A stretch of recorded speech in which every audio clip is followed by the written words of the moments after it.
Delhi versus RR match number 32 Arun Jaitley ஸ்டேடியமில் விளையாட போகிறாங்க. டெல்லி இந்த மேட்ச் அவங்களோட 5th வின்னை எடுத்து டேபிள் டாப்பர்ஸ் ஆகிறாங்களா என்னன்றதை பார்ப்போம். ஹெட் டு ஹெட்னு பார்த்தோம்னா டெல்லி 14 மேட்சும் ஆர்ஆர் 15 மேட்சும் வின் பண்ணியிருக்காங்க. அதுவே லாஸ்ட் 5 இயர்ஸில் டிசி 5 மேட்சும் ஆர்ஆர் 4 மேட்சும் வின் பண்ணியிருக்காங்க. டெல்லி ஒரு பேட்டிங் பேரடைஸ், பவுண்டரிஸும் ரொம்பவே சின்னது. இங்கே டியூ வரதுக்கான வாய்ப்பும் ரொம்பவே அதிகம். அதே மாதிரி போன கேம்லேயும் டியூ வந்தது.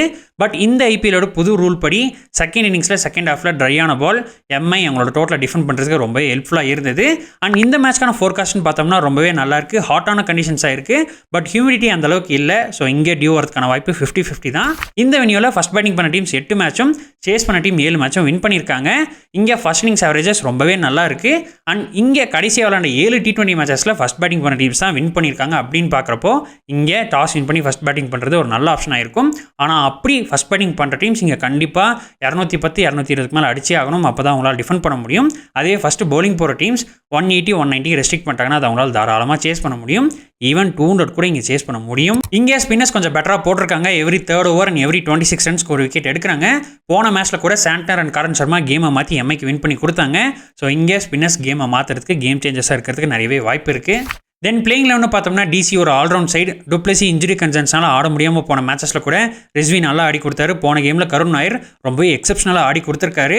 ஸோ இந்த மேட்ச்க்கும் டுப்ளசி ஃபிட்டாக இல்லை அப்படின்னா அவங்க அதே 11ஸோட போகலாம். 11 வைஸ் அவங்களுக்கு எந்த கன்சர்ன்ஸும் கிடையாது. ரொம்பவே நல்ல காம்பினேஷன் தான் வச்சிருக்காங்க. ஆர்ஆர் அவங்களும் அதே காம்பினேஷனோட தான் போகணும். சப்போஸ் அவங்க இங்கே டிஃபெண்ட் பண்ணுறாங்க அப்படின்னா செகண்ட் இன்னிங்ஸில் குமார் கார்த்திகே ரொம்ப ஹேண்டியாக இருப்பார். சப்போஸ் இங்கே சேஸ் பண்ணுறாங்க அப்படின்னா சுபம் தேவோட பேட்டிங் அவங்களுக்கு ரொம்ப ஹெல்ப்ஃபுல்லாக இருக்கும். டிசி எல்லா ஆஸ்பெக்ட்லையுமே ரொம்பவே சாலிடாக இருக்காங்க. போன கேமும் அவங்க வின் பண்ணியிருக்க வேண்டியது 5 out of 5 வின்ஸ் அவங்க எடுத்துருக்கணும். பட் ஒரு சில சில்லி ரன் அவுட்ஸ்னால அவங்க அந்த கேமை லூஸ் பண்ணாங்க. ஆர்ஆரோட பேட்டிங் ரொம்பவே நல்லா இருக்குது. பட் அவங்களோட பவுலர்ஸ் அந்த அளவுக்கு கன்சிஸ்டண்ட்டாக போட்டு தர மாட்டேன்றாங்க. எந்த கேம்லலாம் அவங்களோட பவுலர்ஸ் ரொம்பவே நல்லா போட்டாங்களோ அந்த கேம்லாம் அவங்க வின் பண்ணியிருக்காங்க. ஸோ ஓவராலாக பார்க்குறப்போ டிசிக்கு தான் இங்கே அப்பர் ஹேண்ட் இருக்குது with 52% of winning chances and ஆர்ஆருக்கு 48% ஆஃப் சான்சஸ். டிசி இங்கே 210 மேலே அடிச்சாங்கன்னா அதை தாராளமாக அவங்களால டிஃபெண்ட் பண்ண முடியும். அண்ட் 200 வரைக்குமே அவங்களால இங்கே சேஸ் பண்ண முடியும். அதுவே ஆர்ஆர் இங்கே டிஃபெண்ட் பண்ணுறதுக்கு அவங்க கண்டிப்பாக 220 மேலே அடிச்சே ஆகணும். அண்ட் அரௌண்ட் 190 வரைக்குமே அவங்களாலையும் இங்கே சேஸ் பண்ண முடியும்.